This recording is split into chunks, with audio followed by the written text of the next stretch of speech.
Alright guys, Captain George here. I'm going to give you guys a 500-hour walkthrough of my Beavertail Mosquito 18. Everything I like, everything I don't like about this boat. Starting off, the boat is 18 feet in length. I believe 18 feet 2 inches to be exact. It's got a 70-inch beam. It is a sponson skiff, which means the back is more stable. It floats a little bit shallower than regular skiffs with the same dead rise and no sponsons. This one's a center console rig. They do sell them in side console and tiller configurations, but I have the center console with the jump seat, and the jump seat is a live well / cooler, which works out great for everything. In the back, I got it powered with a Suzuki 64-stroke. That's a great motor. 500 hours in. I've done every service I need to, and it hasn't skipped a beat. It's worked perfect. Never left me stranded. Never had any issues at all. Yeah, we're gonna get you guys a little bit closer. Before we do that, it is sitting on a aluminum Ramblin trailer set up for dry launching, which I'll show you guys some clips of that later on in the video. But trailer's great. We're not gonna get too much into it, but it is an awesome trailer. All right, so now we're up at the front of the boat. I'm gonna show you guys basically the layout that I have going on here. For starters, we'll open up this front hatch, and I'm gonna show you something that Beavertail does that's really cool on all their boats. They put SeaDeck under the hatches. So one, it helps with noise, so when you're stepping on it, it's not loud. When it slams, it's a lot quieter than a normal hatch would be, and it's not wearing out at the fiberglass. It's not a big deal there, but it's just a cool little touch that they do. I got all my safety gear up in the front hatch, so I don't really use it too often for much things. And then I have my 12-volt battery system. My 24-volt system for my trolling motor, and it's two 12-volt lithiums. And up here you also have the gas tank. And then my trolling motor is an XI3 trolling motor, a motor guide on a power pucks. The power puck system I really like. It removes the need for adding any plugs in your deck or drilling holes, and then if you have a trolling motor, you know those plugs, they all go bad at one point. This isn't gonna happen. I've had, like I said, 500 hours on this boat, and the puck has never skipped a beat. It's perfect. So we're gonna get a little bit closer and show you guys some up close details here.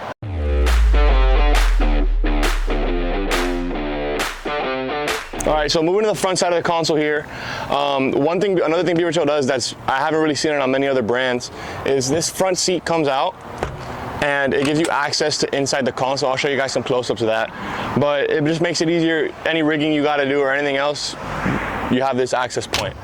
And then when we go into the jump seat, if I can get that on, it's a big, basically like a 45 quart cooler. And I'll show you guys some up close of that as well. And we're gonna move to the back of the console. The back side of the console is really where I spend most of the time if I'm not on the front deck. I have a Simrad Go 7 rigged flush mounted. I am changing it out. I'm putting either a 9-inch or a 12-inch. 7 is a little bit too small in my opinion. I'm not the biggest fan of it, but it does work for what I need. I got my power pull dash remote, my Lenco trim tabs, and then just your basic helm. My gauges are all here, which another thing I'm doing is I don't like these analog gauges. So I'm wiping that out. I'm getting a custom panel made, and once I get my bigger screen, I will be putting all my gauges run to the screen, so I have nothing there and it's gonna be flush, it's gonna be nice. And basic Suzuki binnacle with the jack plate switch right here, the battery switches right here, and you can see it works perfect. Moving down here, another thing I'll be changing is this switch panel and the ignition, all that. It works great. In my opinion, it's not the best looking switch panel. It's a standard one Beavertail offers, so it's not really a big deal to me. I mean, it's what they give you.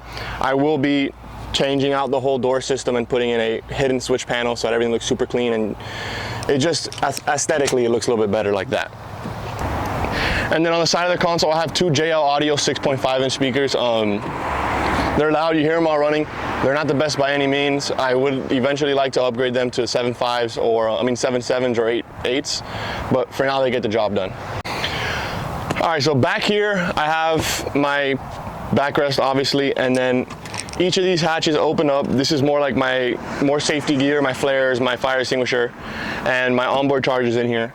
And then on this one I have, which I'll get you some up close, is just where I fit all my fishing gear. And these hatches, they're big, they're bone dry. I've never gotten any water in them at all. And they're big enough to where you can fit a Yeti Go box, a small one, perfectly with two big tackle boxes on each side of it or on the front of it. Honestly, you can probably fit like 6 or 7 tackle boxes. Looking at it now, I'll show you up close. And then if you step in a little bit closer, you'll also see the SeaDeck down here. And then each hatch has these openings where you can see into the bilge, you can access whatever you need. And Beavertail offers on their boats, you can also opt to get that into a tackle storage where you open it and there's just trays of your tackle boxes in there, which is a cool option. I don't have that, I don't need that. But if you are someone that likes that, it's great. And then we're gonna move back here to the Suzuki. So the Suzuki, I love it. It's a great motor, it's quiet, it doesn't burn any gas. I can run, my longest run was like 120-mile round trip down in the Everglades. And I mean, I had a little bit of gas left, so it does not eat away at gas, it's good. It's not the fastest. I do wish I had the Yamaha F70, and my buddy Matt, he has his Mosquito with a side console and an F70, and he sees significantly more performance out of that boat than I do. So eventually, if I don't get another Mosquito in the near future, I'll probably just upgrade the motor. But it's definitely a boat I will always have in my lineup. And then I have this V-Marine motor strap, which is nothing fancy. And I got the Atlas micro jack plate. Again, nothing fancy about that. It's a basic jack plate, but it works great. I haven't had an issue with it at all. And it's definitely needed on this boat. I would recommend, if you're looking to get a Mosquito, get the jack plate. You're gonna run a lot more skinny. You're gonna do other things that most boats can't do in this boat, especially with the jack plate and a 4-blade prop like I have. All right, so now at the back of the boat, one thing with the trailer, I do have those boat buckles. They're great. I would never own a skiff trailer without those again. But I believe these are 9x12-inch Lenco trim tabs. I have my transducer here, and I have it to where it's not permanently mounted on, like, always set down. I have it to where I can lift it up because I don't really use it all that often. And when you do have it down, it kind of acts like an extra trim tab.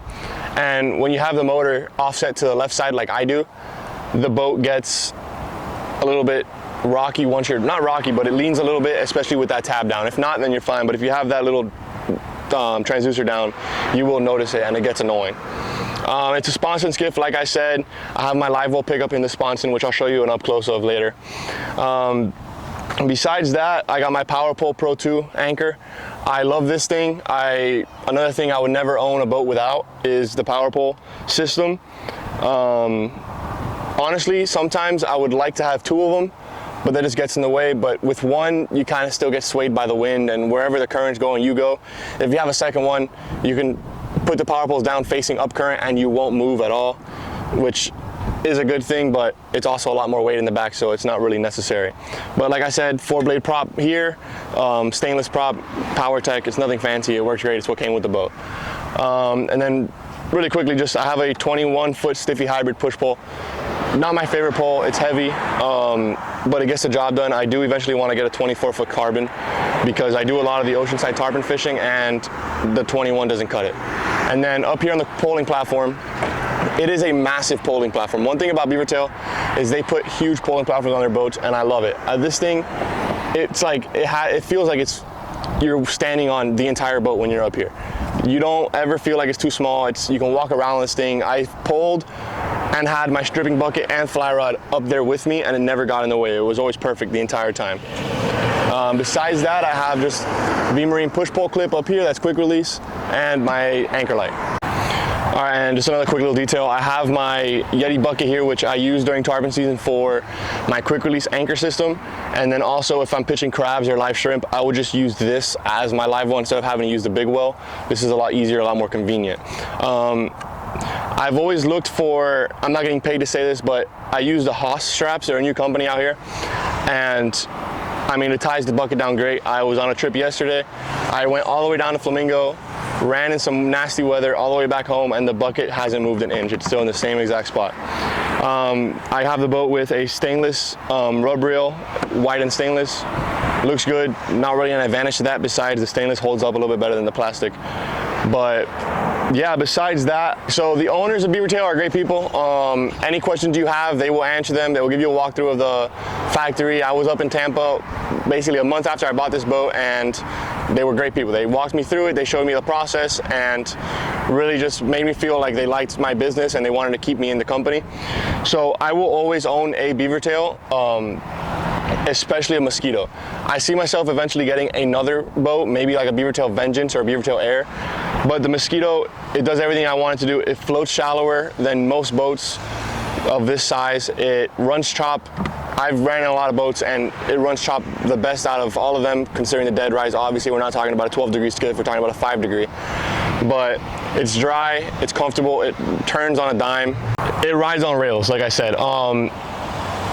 Again, if you are looking into getting a Mosquito and you're in the South Florida area, I'm one of their guides, I'm part of their guide program, and Beavertail offers a try before you buy program where you rent a trip with me, you'll be on my boat, you can feel the boat, fish the boat, see how you like the boat, and if you end up going to buy a Mosquito or another Beavertail, you will get the cost of my trip credited back to you on your build slot. So it's going to be saving you about $500 you'll be saving on your build, and you get to fish the boat before you ever buy it, so it takes the guessing game out of it. Besides that, I'm going to show you guys a quick dry launch of the boat so you can see how easy it is, how stable it is, and we'll be good to go. And you guys, thank you for watching. Alright, so I'm going to show you guys, last thing in the video is how this boat dry launches. A lot of people hate on dry launching because they don't understand it, but when you're in a saltwater environment, every trailer, especially, even if it's aluminum, especially galvanized trailers, they rust, and you want to minimize that as much as possible, especially in the hub area. So my hubs are just out of the water there, as you can tell. And I honestly went a little bit deeper than I should have. Usually I don't have to go that deep at all. I can be just to where the tires are barely touching water. But usually these bunks, so I spray them with silicone spray. I haven't sprayed them in about 4 months, so it's not as smooth as it usually is. But I'll show you guys now how easy it is. I mean, that thing just going.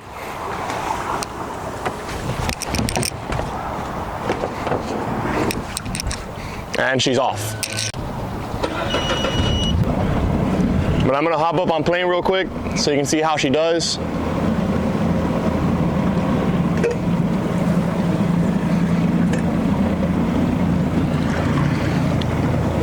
And before I do that, I'm just gonna show you guys how stable the boat is. I mean, I walk around it, no issues. So yeah, let's get on plane.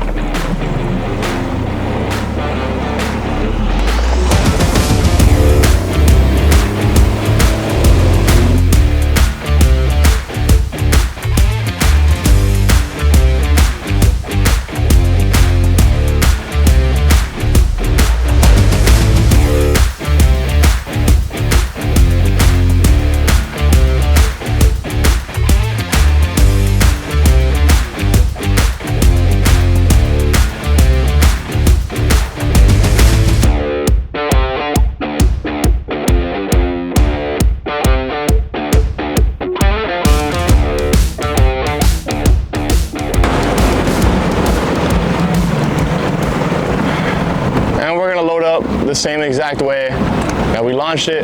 A lot of people ask, oh, but when you dry launch, don't you have to put the trailer further in the water? And that is just not the case at all, as you're gonna see here. I haven't moved the truck, so it's gonna slide right up. Obviously the bunks are wet, so I gotta do this. Power load it. And she's gonna slide back, and we're done.